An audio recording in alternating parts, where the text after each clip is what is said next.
Bonjour à tous et bienvenue sur Chessemy ou Chessme, comme on voudra. Alors aujourd'hui, je vous propose une vidéo dans laquelle je vais vous montrer comment utiliser Chess Insight, qui est un outil gratuit qu'on trouve sur Lichess, pour progresser aux échecs en analysant plusieurs caractéristiques de vos parties. Pour ce faire, je vais utiliser le compte Chessme Live, donc celui avec lequel j'ai posté les 27 parties jusqu'à aujourd'hui d'échecs que vous pouvez consulter sur ma chaîne YouTube. Et je vais essayer de tirer des conclusions grâce à Chess Insight de cette partie. Et vous verrez qu'avec les filtres que je vais vous montrer, les requêtes que je vais faire, j'arrive à déduire trois choses de mon jeu actuel, donc trois pistes d'amélioration. Et cela montre comment Chess Insight peut vous permettre de progresser aux échecs.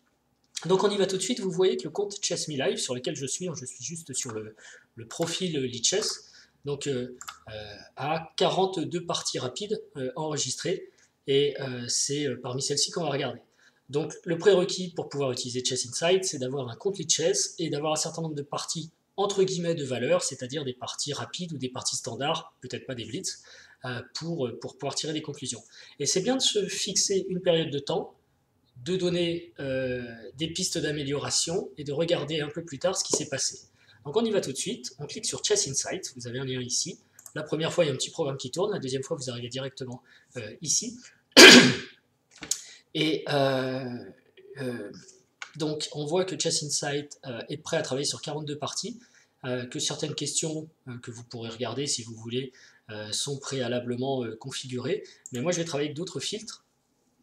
Donc, notamment, je l'ai dit, ce qui m'intéresse, c'est ce qui s'est passé les 2 derniers mois pour des parties rapides avec les deux couleurs. Ok.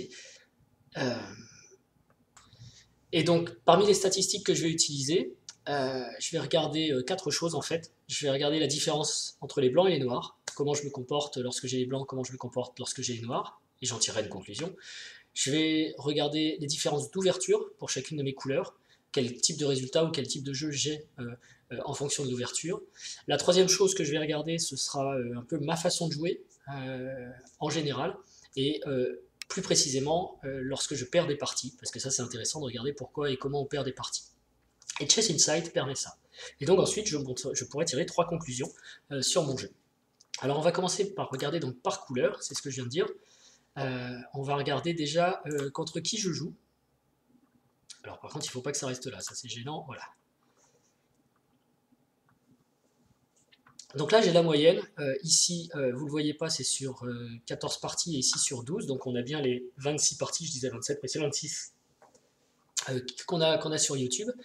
Et en gros, je joue à peu près contre la même opposition que j'ai les blancs, 1816, ou les noirs, 1863. Mais il faut quand même avoir en tête que mes adversaires noirs sont un peu plus forts.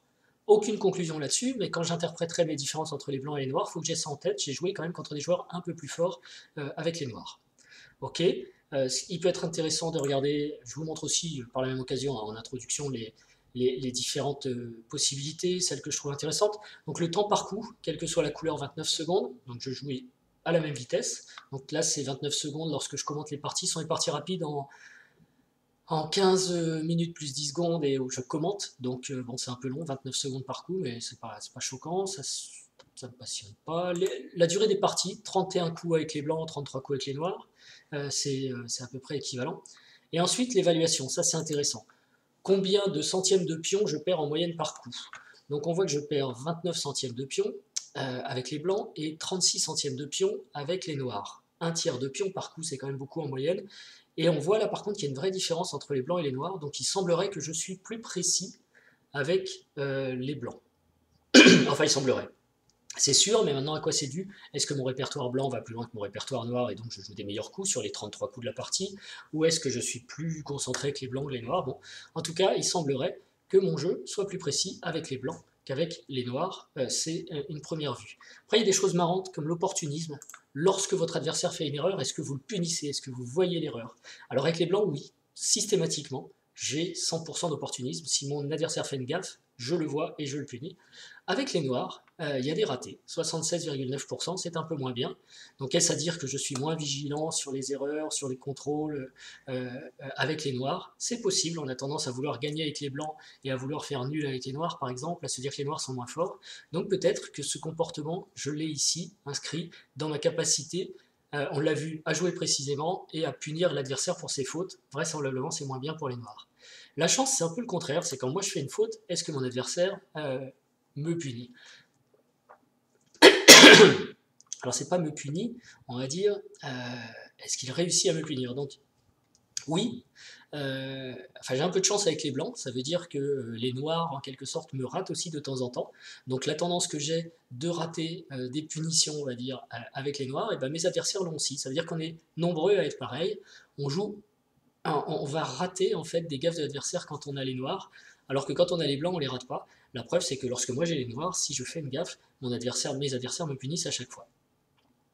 Donc ça c'est bon à savoir aussi, ça va avec le fait que avec les noirs, on a vu que j'étais moins précis, mais en plus l'imprécision avec les noirs coûte plus cher qu'avec les blancs en quelque sorte. Qu'est-ce qu'on peut trouver d'autre? Les parties se terminent une fois sur 5, quelle que soit la couleur à peu près, par un flag de temps, donc il y a peut-être un petit peu de lenteur. Et les points gagnés, ça c'est les points Elo gagnés sur les parties, c'est je pense la mesure la plus objective parce que ça tient compte de la force de l'adversaire bien entendu. Et donc avec les blancs, curieusement, je perds 2 points Elo, alors qu'avec les noirs j'en gagne 7,8. Donc là, typiquement, il y a un changement. Dans le passé, c'était un peu différent. J'avais de meilleurs résultats avec les blancs qu'avec les noirs. J'ai modifié mon répertoire noir. Il semblerait que ça me réussisse. Et par contre, avec les blancs, mon répertoire est peut-être plus totalement adapté à l'adversité que je rencontre aujourd'hui. Donc là, il y a un truc intéressant. Je me dis, avec les blancs, il y a peut-être quelque chose à faire, typiquement. Parce que vraisemblablement, je joue plus précisément, je fais moins d'erreurs, mais malgré tout, je gagne moins de points avec les blancs qu'avec les noirs. Donc c'est pour ça que je pense aux ouvertures. Parce que globalement, le jeu, on a vu, il était meilleur avec les blancs. Donc la première conclusion que je tire sur les trois, c'est que avec les blancs, il semblerait que je suis plus à l'aise, puisque je joue plus précisément, je punis plus facilement les erreurs de l'adversaire, etc. Mais en même temps, je perds des points. Donc il faut que je trouve pourquoi je perds des points. Voilà. Alors ensuite, on va regarder justement les ouvertures par couleur. Vous le savez si vous suivez la chaîne, je ne suis pas omnibulé par les ouvertures, au contraire, je recommande de faire un travail plutôt léger sur les ouvertures, mais enfin quand même, il est important de trouver des ouvertures qui conviennent à votre style, dans lesquelles vous vous sentez bien, et donc de regarder quels sont vos résultats avec vos ouvertures. Pour ça, on va changer le filtre, quoique Rating Gain c'est bien, mais on va le mettre par ouverture, et on va choisir d'abord les blancs, on va regarder les blancs puis les noirs. Et donc là, vous voyez les points que je gagne ou que je perds, les points Elo sur Lichess dans les 26 parties dont on parle, les 26 parties rapides qui sont pour l'instant sur YouTube. Et on voit que, en fait, je gagne des points avec LOL Benoni, donc en l'occurrence, moi je joue un des 4. Donc là, c'est un des 4, la 43, bon, il faut connaître, ou alors vous allez voir des bases sur Internet pour voir à quoi ça correspond. Ça correspond ici à 1 des 4 C5, donc ça, je maîtrise plutôt bien. Ici, ce sont tous les systèmes de Londres que je peux jouer, des 0-0, donc D4, D5, fou F4, ça se passe plutôt bien aussi. Ici, c'est A40, je crois qu'il n'y a qu'une seule partie d'ailleurs, oui c'est le cas. Donc c'est une fois j'ai joué D4, on m'a répondu B6, donc ouverture rare, j'ai dû la perdre, mais c'est pas significatif sur une partie. Et ici, A45, c'est tout ce qui est D4, cavalier F6, et je joue fou F4. Et je ne cesse de dire que fou F4, d'ailleurs, c'est pas la bonne réponse à cavalier F6, D4, cavalier F6, fou F4. Ça, c'est une ouverture qui ne va pas pour moi. Alors, c'est amusant parce que je le dis, je le sais, mais j'ai pas encore modifié mon répertoire. Et quand je regarde cette statistique, c'est évident, il y a un vrai problème dans mon répertoire. Il y a quand même 7 parties, c'est la plus représentée quasiment, et beaucoup de points perdus sur cette ouverture. Donc il faut définitivement que je fasse quelque chose pour modifier mon répertoire après D4, cavalier F6. Ça, c'est une conclusion déjà forte pour mon répertoire avec les blancs. Le reste, ça va, il n'y a pas vraiment feu, on peut rester comme ça. Donc vous voyez, je passe pas trop de temps sur l'ouverture, mais c'est sympa, cette répartition me permet vite de voir où il y a un problème sur mon répertoire. Et c'est pas sur une ou deux parties, hein, c'est sur cette partie. Alors si je regarde maintenant le répertoire noir, le temps qu'il calcule, voilà. Alors il y a plus d'ouverture parce que les blancs choisissent plus de voix, hein, c'est bon, c'est la structure de mon répertoire qui veut ça aussi. Alors déjà, première observation, le nombre de parties considérées, comme il y a plus d'ouverture, il y a une plus grande disparité, dispersion en quelque sorte des valeurs. Et donc vous voyez que les stats données sont pour une, deux ou trois parties, donc c'est pas extrêmement significatif. Il ne va pas falloir tirer des conclusions catastrophiques sur ce qu'on voit ici. Ensuite, qu'est-ce qu'on voit? Bon, ben, pour les ouvertures rares, c'est à peu près équivalent, donc il n'y a pas grand chose à dire, je ne perds pas forcément des points. Réti, donc tout ce qui est cavalier F3, ça se passe bien. Et alors voilà, les siciliennes, B40, B20, B23, B22, c'était clairement une faiblesse dans mon répertoire il y a un an, avec les noirs, 100 ans, un an ou deux même, et j'ai beaucoup paniqué, je vous ai fait des vidéos, je racontais des parties live, je comprenais rien à cette sicilienne, etc. Et j'ai modifié mon répertoire, notamment j'ai abandonné les Najdorf pour les cannes, et tout simplement parce que je voulais jouer la Najdorf, mais ça ne passait pas pour moi, il faut trouver les ouvertures qui vous conviennent. J'avais aussi joué un E4-5, j'aimais bien, mais il y avait beaucoup de théorie, beaucoup trop de travail, c'était pas possible, enfin pour moi en tout cas, il faut relativiser, d'autres seraient plus à l'aise, ou travailleraient autrement. Bon, on va la faire courte, je parle de Insight. Donc en tout cas les siciliennes, je les ai changées, et on voit que ça se passe bien. Alors il y a une sicilienne fermée où je perds des points, mais je m'en souviens très très bien, c'était une partie contre un joueur à 2004, et j'ai plutôt bien joué jusqu'à la fin. J'ai perdu à la fin en fait, parce que j'avais moins de temps et une finale inférieure, mais voilà, l'ouverture n'est pas spécialement en cause. Au contraire, j'avais sorti un bon plan avec Dame A4. Je ne sais pas si ça vous intéresse, je peux vous dire, c'était la partie 9. Vous pouvez la voir sur YouTube, c'est la partie d'échecs numéro 9. Celle-là, je m'en souviens, c'est même pas catastrophique. Donc toutes les siciliennes, c'est bien. L'anglaise, on voit que ça va super bien. Et j'ai joué qu'un seul Gambit Budapest avec les noirs. Ça s'est bien passé aussi. La vidéo a d'ailleurs beaucoup de succès. Je pense que cette ouverture vous intéresse alors. Et donc ce que je peux tirer comme conclusion ici sur mon répertoire noir, c'est que globalement, c'est plutôt positif. Et même le traitement que j'ai appliqué à ma sicilienne me permet d'obtenir des résultats meilleurs qu'avant. Donc, on a passé à la deuxième étape, les ouvertures par couleur, et la conclusion que j'en tire, c'est pour les siciliennes, comme je viens de vous dire, j'ai réglé un peu le problème que j'avais pour l'instant, il apparaîtra peut-être plus tard en progressant, en rencontrant des joueurs plus forts. Et pour les blancs, il faut absolument que je change mon répertoire contre cavalier F6. 1 D4, cavalier F6, il faut que j'arrête de jouer fou F4. Je sais que c'est pas le bon coup, je m'évertue à le jouer. J'ai beaucoup de variantes en plus dedans et les résultats sont pas là. Même s'il y a des variantes que j'aime bien, des thèmes, je continue à le jouer en fait depuis longtemps parce qu'il y a beaucoup de petits pièges dans ce schéma-là. Mais si les noirs n'y vont pas, eh bien, on a juste une mauvaise ouverture, quoi. Ok, donc deux conclusions déjà depuis le début, c'est a priori, il faut que je sois plus précis avec les noirs, et il faut que je modifie une ouverture avec les blancs. Et on va regarder les derniers points, c'est-à-dire ma façon de jouer. Donc là, c'est plus spécialement par couleur, ce sera pour les deux couleurs. Ma façon de jouer et mes défaites. Alors déjà sur la façon de jouer, le temps que je passe, move time, par phase de jeu. Dans les différentes phases de jeu, comment je joue. Alors évidemment, si je vous montre ça, c'est pour que vous puissiez le reproduire aussi chez vous. Et alors on voit que je passe 35 secondes par coup dans l'ouverture. Je suis pas sur les... Non, c'est bon. 35 secondes par coup dans le milieu de jeu, donc c'est assez équilibré, et 13 secondes seulement en finale. Alors il faut savoir que comme on est sur des parties rapides, j'ai peut-être plus beaucoup de temps en finale. Par contre, je trouve qu'en ouverture, c'est un peu beaucoup, parce que je connais normalement 8-9 coups d'ouverture, et je devrais pouvoir jouer plus vite la phase d'ouverture. Donc peut-être je passe beaucoup de temps à vous parler aussi au début de la partie, et du coup, je vais manquer de temps à la fin. C'est quelque chose que je dois améliorer. Par ailleurs, c'est quand même important de se poser des questions dans l'ouverture, parce que si vous regardez les 3-4 dernières parties que j'ai jouées, donc de, je sais pas, de 20 à 26 par exemple, très souvent mon adversaire joue quelque chose de pas très commun dans l'ouverture, et je trouve donc le moyen de punir, et donc je passe du temps aussi dans l'ouverture.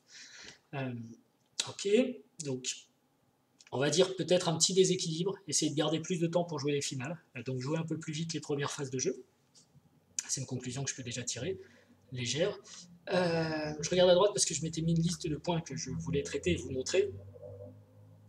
Alors, je peux regarder aussi la qualité de mon jeu, on va dire, le centipion que je perds par coup en moyenne. Dans l'ouverture, il y a le répertoire qui m'aide. Et ensuite, milieu et finale, on voit que je joue à peu près au même niveau, toujours entre 3 et 4 centipions, enfin 0,3 et 0,4 pions. Voilà, on va dire comme ça. ce qui me paraît beaucoup, mais bon, ok, c'est mon niveau de jeu. Et en tout cas, il n'y a pas de disparité entre le milieu de jeu et la finale. Mais si je devais qualifier la façon dont je joue, bah, vraisemblablement, j'ai une meilleure connaissance des ouvertures que du reste des échecs. Et il faudrait vraiment que je progresse dans ces deux domaines. Sachant que c'est le plus facile, les ouvertures. Vous apprenez 9 coups, vous jouez 9 coups correctement, quoi. Et après, il faut quand même jouer aux échecs. Ce qui est bien, c'est que c'est uniforme, il n'y a pas de forte disparité. Donc le milieu de jeu et la finale, j'ai joué à peu près pareil. Ok, et c'est même encourageant pour la finale, je dirais, parce que on a vu que j'avais que 13 secondes pour jouer la finale, alors qu'ici j'ai 35 secondes, donc j'arrive à maintenir la même qualité de jeu en jouant un peu plus vite. Donc ça, c'est encourageant. Et maintenant, si je regarde mes défaites pour comprendre où progresser, donc on arrive sur vraiment la toute dernière étape de cette vidéo. Ça, c'est le résultat. Ici, voilà, on peut filtrer uniquement sur les défaites. Et je vais regarder la même chose. Donc ce qui est intéressant quand je perds des parties, c'est que je ne les perds pas dans l'ouverture. J'ai tendance à jouer moins bien le milieu de jeu et à jouer très mal la finale. Donc ça devient de pire en pire, en fait. Je gaffe même à la fin, puisque là c'est quand même beaucoup. Je gaffe même à la fin, donc ça peut vouloir dire que mes défaites sont aussi beaucoup liées au temps. Bon, je le sais. Je peux regarder ça d'ailleurs plus précisément en regardant le temps que je joue, move time, par phase dans mes défaites, et voilà. Lorsque je perds une partie, très souvent, j'ai passé beaucoup de temps, plus que la moyenne, on avait vu 35 tout à l'heure, ou même 29 secondes, je crois, par coup en moyenne. Je passe 37 dans l'ouverture, donc peut-être je suis déstabilisé sur une ouverture que je ne connais pas bien. 39 dans le milieu, donc encore plus de temps, j'analyse beaucoup le milieu. Et en fin de partie, j'ai 8 secondes par coup, ça je me connais, en 8 secondes je vois rien. C'est juste impossible, donc gaffe à la fin. Donc j'ai bien le schéma de mes défaites, je comprends pourquoi je perds. Si je suis déstabilisé dans le début, je vais passer trop de temps dans le début et le milieu et être en side note à la fin. Donc du time trouble. Et alors le matériel que je perds dans ces parties perdues, eh bien, vous voyez, en fait dans l'opening, dans l'ouverture, ça se passe plutôt bien quand même. Par contre, je vais perdre un pion dans le milieu de jeu, et c'est là que je vais commencer à passer plus de temps à réfléchir. Et curieusement, d'ailleurs, je rééquilibre malgré les 8 secondes qui me restent. J'arrive à remonter un peu la pente, mais je perds autant, du coup, j'ai pas le temps, puisque j'ai récupéré de moins 1 pion à moins 0,7, puisque là on est en matériel, on n'est pas en centipion, moins 0,7 dans la finale. Donc la conclusion que je porte sur cette dernière partie, c'est que, grosso modo, lorsque je perds une partie, je vais plutôt avoir une perte, on va dire, minime dans le milieu de jeu, un pion, que j'arrive en plus à remonter légèrement sur les finales, mais malheureusement, j'ai plus de temps.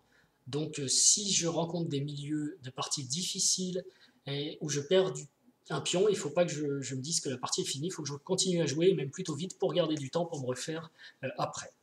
Ok, voilà. Alors après, il y a plein d'autres possibilités, vous avez plein de statistiques, vous pouvez faire ça dans tous les sens, mais là, je voulais faire quelque chose d'assez court et on est quand même à 20 minutes, donc je vais en rester là et je vais vous donner donc les 3 conclusions que j'ai déjà établies grâce aux statistiques qu'on vient de regarder ensemble concernant mon jeu et notamment les parties de 1 à 26 ou 27 que vous avez vues sur YouTube. Donc, la première conclusion que Chess Insight m'a permis de voir, c'est que je dois être plus vigilant avec les noirs, car mon jeu avec les blancs apparaît comme étant plus précis, donc il n'y a pas de raison que je fasse pas la même chose avec les noirs. Ça, j'en avais pas conscience. Si j'avais pas regardé Chess Insight, je ne l'aurais pas su. C'est grâce à ça que je me suis rendu compte que j'étais en moyenne beaucoup plus précis avec les blancs qu'avec les noirs. Il me faut une nouvelle variante contre D4 cavalier F6. Ça, je le savais, mais je voulais pas m'y mettre. Mais là, les chiffres, on l'a vu, c'était flagrant. C'est l'endroit où je perds le plus de points avec les blancs, à tel point que ça plombe même mes statistiques blancs, puisque le reste est très bien. Donc j'aurais pu penser que, tiens, mon système de Londres, que j'aime bien, ne marche plus. Pas du tout. C'est bien le cavalier F6 ou F4 qui plombe tout. Et la troisième conclusion, c'est que je ne dois pas consommer trop de temps quand ça se passe mal dans le milieu de partie, parce qu'en fait, j'ai les moyens et les ressources dans mon jeu de remonter la pente en finale, mais il faut absolument que j'ai du temps. Donc...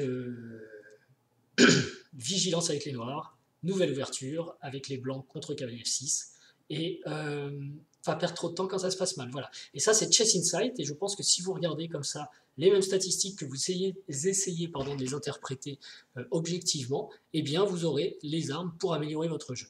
Ce que je vais faire ensuite, c'est que je vais faire une nouvelle série, donc je vais continuer, ce sera jusqu'à la partie 50 par exemple, ce qui me donnera à peu près 1 ou 2 mois de partie, et je relancerai ces statistiques, peut-être je referai un bilan avec vous, et je comparerai les nouveaux résultats avec les anciens, pour voir en quoi le plan que je me suis fixé de progrès a effectivement porté ses fruits en 2 mois, ou si je dois encore réajuster les choses. Et c'est comme ça, étape par étape, grâce à Chess Insight, qu'on peut s'améliorer, évidemment, grâce aux exercices, à plein d'autres choses que vous voyez sur le site. Je vous invite à aller voir les playlists d'entraînement et de coaching, parce que vous y trouverez tout un tas de ressources formidables pour vous motiver et vous aider à vous entraîner. Et puis abonnez-vous à la chaîne, mettez un like, parce que ça m'encouragera à vous mettre plus souvent ce genre de vidéos en ligne pour vous aider aussi dans vos propres entraînements et votre jeu. Sur ce, je m'étouffe, donc je vais vous remercier, je vais vous dire à très bientôt, et entraînez-vous bien. Ciao!